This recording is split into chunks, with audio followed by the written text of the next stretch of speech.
Bom dia, queridos. É isso aí. Você que nos acompanha através da nossa rádio, agora também passa a nos acompanhar também através da nossa rede social, Facebook, logo em seguida, canal Conectado ao Sagrado e também a página da Segunda Igreja do Nazareno em Itajaí. Muito bom dia, um dia alegre, abençoado e próspero. Hoje, dia 10 de outubro de 2025. E ontem eu falei aqui, né? Hoje se encerra a data para inscrição no vestibular de verão da UDESC, Universidade do Estado de Santa Catarina. As inscrições para esse vestibular até hoje, até o dia 10 de outubro de 2025. E você que está hoje aqui, queridos, graças a Deus. Hoje é sexta-feira, sextou, e podemos dizer Ebenezer. Até aqui tem nos ajudado o Senhor. Louvado e engrandecido seja o nome desse Deus glorioso, Criador dos céus e da terra. Amém? E é esse Deus agora que nós estaremos orando, eu aqui, você aí onde você estiver. Agora são exatamente 7 horas e 3 minutos, nesta manhã de sexta-feira. Nós estamos aqui em Itajaí, Santa Catarina, litoral norte de Santa Catarina, no sul do Brasil. Estamos a uma temperatura de 18 graus nesta manhã, graças a Deus. Senhor Deus Santo, vivo, poderoso, Deus, Criador dos céus e da terra. Deus, muito obrigado pelo descanso da noite. Obrigado a Deus por mais um dia de vida. Obrigado, ó Pai, pelo ar que respiramos, pela água que bebemos, pela comida que temos sobre a mesa. Obrigado, Deus, pela família que temos e vivemos, ó Pai. Muito obrigado, Deus, seja feita a tua vontade, assim na terra como no céu, Senhor. Em tuas mãos, ó Deus, eu coloco a minha família, eu coloco a vida dos meus parentes, eu coloco a vida dos meus amigos, eu coloco a vida de todos aqueles que estarão nos acompanhando nesta manhã, ó Pai. Coloque em tuas mãos como criatura nas mãos do Criador. Deus, abençoa-nos, ó Pai, com a tua presença. Torna os nossos dias mais alegres, abençoados e prósperos em nome de Jesus. E que seja repreendido do nosso meio todo espírito de enfermidade, todo espírito de divisão, todo espírito de contenda, todo espírito de mágoa, de inveja, de rancor, de ódio, todo espírito de vício e de prostituição. E que verdadeiramente o teu Espírito Santo tome lugar em nossas vidas, nos consolando, nos confortando, nos alicerçando e nos direcionando, ó Deus. Esta é a oração que o teu servo faz neste dia, em nome de Jesus. Amém e graças a Deus. Muito bom, queridos. Hoje eu trouxe um assunto para nós no nosso devocional, que está aqui no Evangelho de Marcos, capítulo 9, versículo 23, que diz assim: E ao que lhe respondeu, se podes, tudo é possível ao que crê. Então hoje eu quero falar sobre a fé que acredita em milagres. Imagine um pai desesperado trazendo seu filho possuído por um espírito impuro. Ele chama por ajuda, pois nada tem funcionado, médicos não têm funcionado, tratamentos e até mesmo tentativas humanas. Então ele ouve Jesus dizendo, se podes? Ou seja, é uma pergunta que corta o fundo da alma.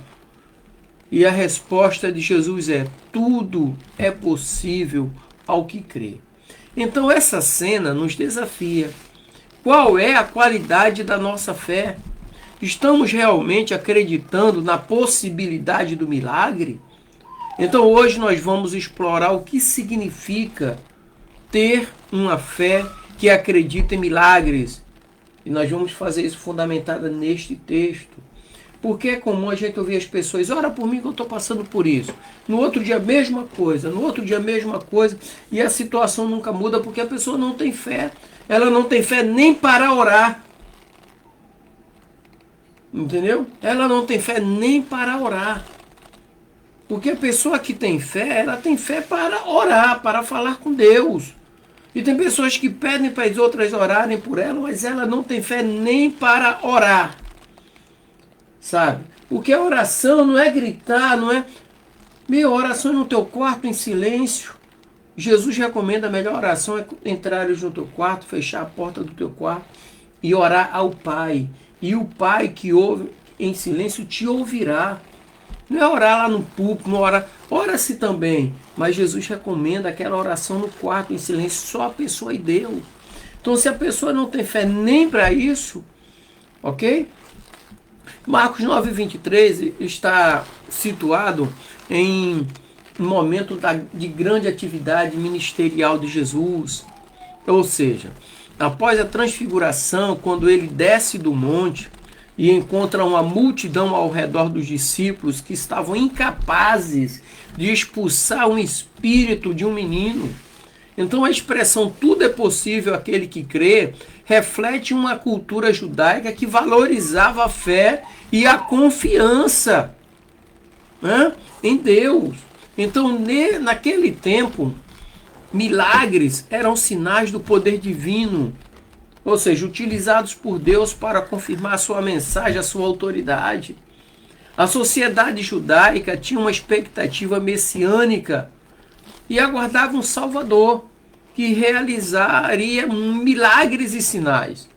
Então, assim, a fé não era apenas uma crença passiva, mas uma confiança ativa na soberania de Deus.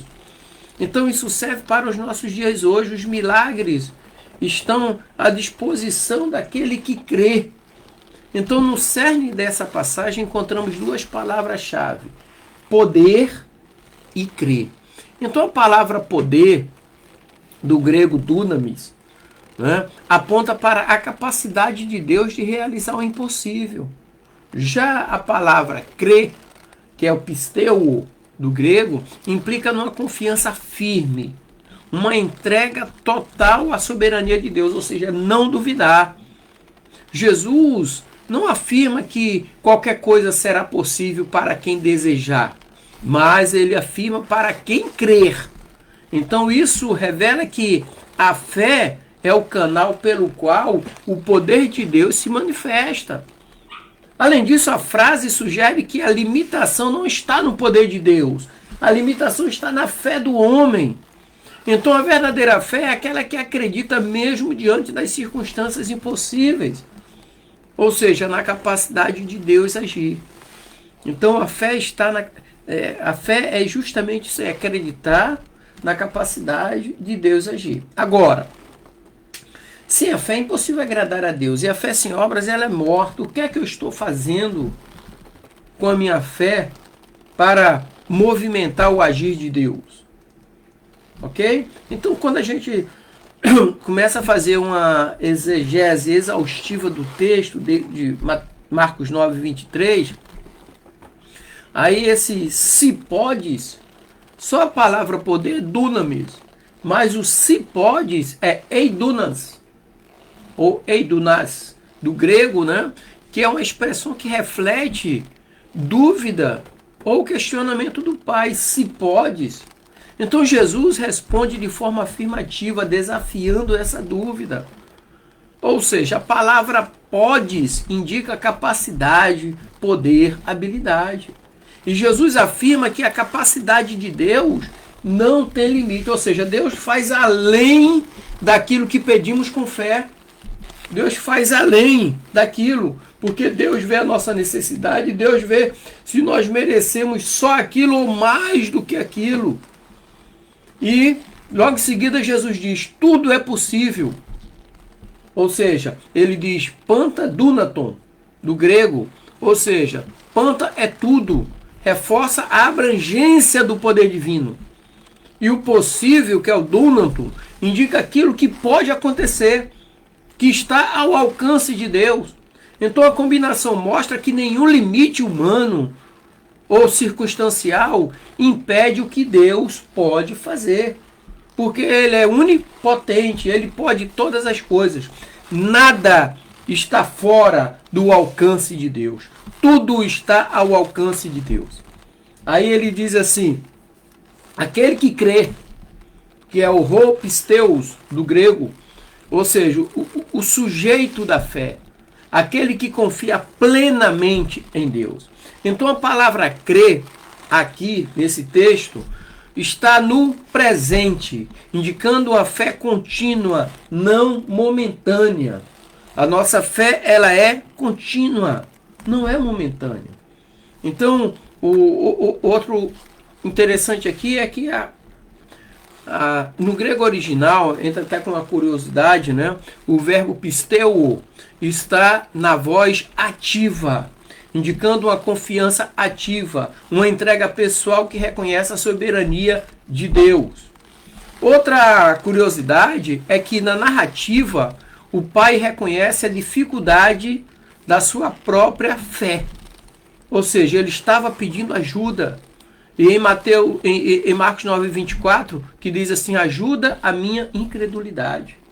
Eu acho interessante aqui, ó, que o pai diz assim, ó, imediatamente o pai do menino exclamou com lágrimas, eu creio, ajuda na minha falta de fé.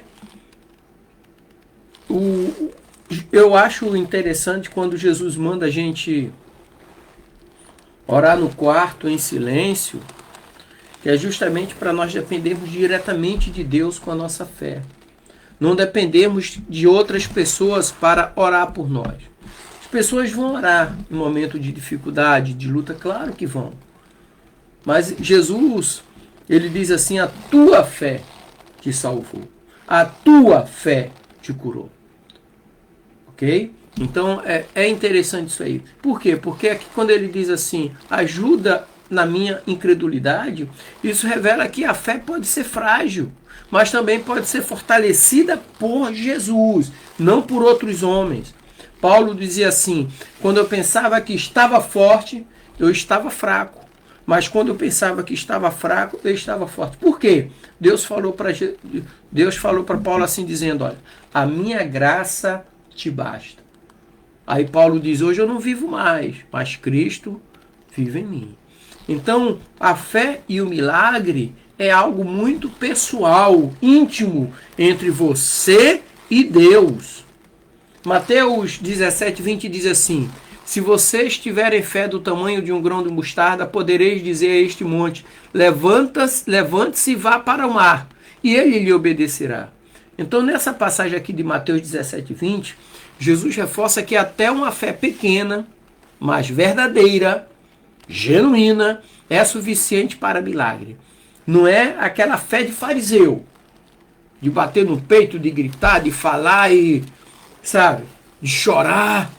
Não, é aquela fé verdadeira, é aquela fé em silêncio, é aquela fé que você fala com o pai de madrugada, ninguém vê, ninguém ouve, só você e Deus. Não é aquela fé que você grita no meio das pessoas, é a fé só com você e Deus, e os milagres vão acontecendo. Em Hebreus 11:1 diz assim, ora, a fé é a certeza de coisas que se esperam, a prova das coisas que não se veem. Então a fé é uma confiança firme naquilo que Deus prometeu, mesmo sem ver. A fé é confiar em Deus, não é confiar em homens, não é esperar em benefícios humanos, mas esperar com paciência no Senhor, acreditando que Ele é suficientemente capaz para realizar a obra em nossas vidas. Em Marcos 11:24 diz assim, por isso vos digo que tudo o que pedirdes em oração, crede que o recebereis, e tê-los-ei. Ou seja, a fé é essencial na oração e na recepção de milagres. Então essas referências mostram que a fé é o elemento central para experimentar o poder de Deus na vida. A fé é o elemento central. Se nós olharmos para a história, historicamente há inúmeros relatos de pessoas que tiveram fé em milagres. Um exemplo clássico é o de George Miller, um evangelista que confiou na provisão de Deus para cuidar de milhares de órfãos, sempre acreditando que Deus poderia fazer o impossível. Ou seja, sua fé inabalável mostrou que crer verdadeiramente resulta em milagres diários, mesmo quando tudo parece impossível. Outro grande exemplo foi o avivamento do século XIX. onde a oração persistente e a fé inabalável levaram a movimentos de conversão e milagres espirituais que impactaram comunidades inteiras, cidades, bairros, cidades, estados, países. Então, Jesus, ele é o próprio exemplo de fé e poder. A vida de Jesus revela uma fé plena na vontade do Pai, manifestada em milagres, ressurreição, cura e libertação. Então, essa passagem de Marcos 9, 23 nos aponta para Cristo como o maior exemplo de alguém que acreditou no impossível, mesmo diante da cruz. Por quê? Porque ele tinha uma fé na ressurreição. A ressurreição estava com Cristo. Cristo é o nosso mediador que fortalece nossa fé. Então, quando dizemos ajuda a minha incredulidade, estamos também nos dirigindo a Cristo. Ele é o autor e consumador da nossa fé. Hebreus 12, 2. Cristo é o autor e consumador da nossa fé, sabe? E se nós, pastor, como é que nós colocamos em prática esse texto de Marcos 9, 23? Como? Primeiro ponto, a fé verdadeira não é uma ausência de dúvidas, mas uma confiança firme mesmo diante das dúvidas. Então, como o Pai no texto, nós podemos chamar ajuda-me na minha incredulidade. Esse homem pediu ajuda a Cristo na incredulidade. Ele não pediu ajuda a pessoas. Não, ele pediu ajuda ao próprio Jesus. Segundo ponto, o nosso relacionamento com Deus deve estar fundamentado na confiança de que Ele é capaz de fazer o impossível. É o impossível acontecer na nossa vida, na nossa família. Sabe? E por que não na comunidade onde nós estamos inseridos? É onde você estiver, porque a Bíblia diz assim, as bênçãos seguirão os que creem. As bênçãos só seguem os que creem. Se as bênçãos não estão chegando, é porque a fé não está agradando a Deus. Terceiro ponto, milagres acontecem na medida em que nossa fé se conecta ao poder de Deus. Porque a fé gera a possibilidade. O milagre é uma vontade de Deus fazer. Só que a fé é uma possibilidade, por quê? Porque a fé, sem fé é impossível agradar a Deus, e a fé sem obras é morta. Não adianta eu ter fé e não ter obras da fé. Então, se desejamos ver milagres, precisamos fortalecer nossa fé diária, orando, lendo a palavra. Ou seja, quando nós oramos e lemos a palavra de Deus para ouvirmos Deus falando conosco através da Bíblia, nós estamos confiando na soberania de Deus, de nós falarmos com Ele e Ele responder através da sua palavra. Hoje temos pessoas que não lê a Bíblia durante a semana, só pega a Bíblia no domingo para ir na igreja, mais nada. Não lê a palavra de Deus, não busca na palavra. Então, o quarto ponto, a fé que acredita em milagres deve nos motivar a uma vida de oração e ação, levando a mensagem de esperança a um mundo desesperado. Essa é a fé que acredita em milagres, que deve ser motivada por uma vida de oração e ação, porque a fé sem obras é morta. Ok? Então eu quero nessa manhã concluir dizendo que nesse texto que nós lemos, Marcos 9, 23, Jesus nos desafia a uma fé que acredita em milagres. Não a fé superficial, mas uma confiança que crê no impossível, que se firma na soberania de Deus. Então a nossa fé tem que estar firmada na soberania de Deus. Não em homens, em placas de igreja, em eloquência, não. A nossa fé tem que estar firmada em Deus. A nossa oração tem que ser pessoal e dirigida àquele que é suficientemente capaz para ouvi-la. Simples assim. Amém? Então que possamos ter uma fé ativa, não uma fé de coitadinho, mas uma fé ativa. Ah, meu irmão, ora por mim hoje, amanhã, depois. E você tem que orar por você também. Oração em silêncio, ninguém precisa ouvir tua oração. É só Deus que precisa ouvir a sua oração. Amém? Agora, orar na comunidade, excelente, bênção demais, claro. mas aquela oração pessoal, íntima, você precisa ter com Deus. As pessoas não precisam descobrir os teus problemas, sabe? Mas é Deus que cuida da tua vida. Cuidado para você não abrir seu coração para homens que depois vão transformar aquilo ali numa manchete. Mas fale com Deus, abra o seu coração para Deus. Ele te ouvirá no teu quarto, em silêncio. Amém, queridos? Eu oro aqui, vocês verem eu orando aqui, mas eu tenho minha oração em silêncio, que ninguém ouve, só o Pai que está no céu. Amém? Então que o Senhor te abençoe, te dê um dia alegre, abençoado e próspero, e desde já, um final de semana alegre, abençoado e próspero, em nome de Jesus. Deus abençoe. Graça e paz. E você que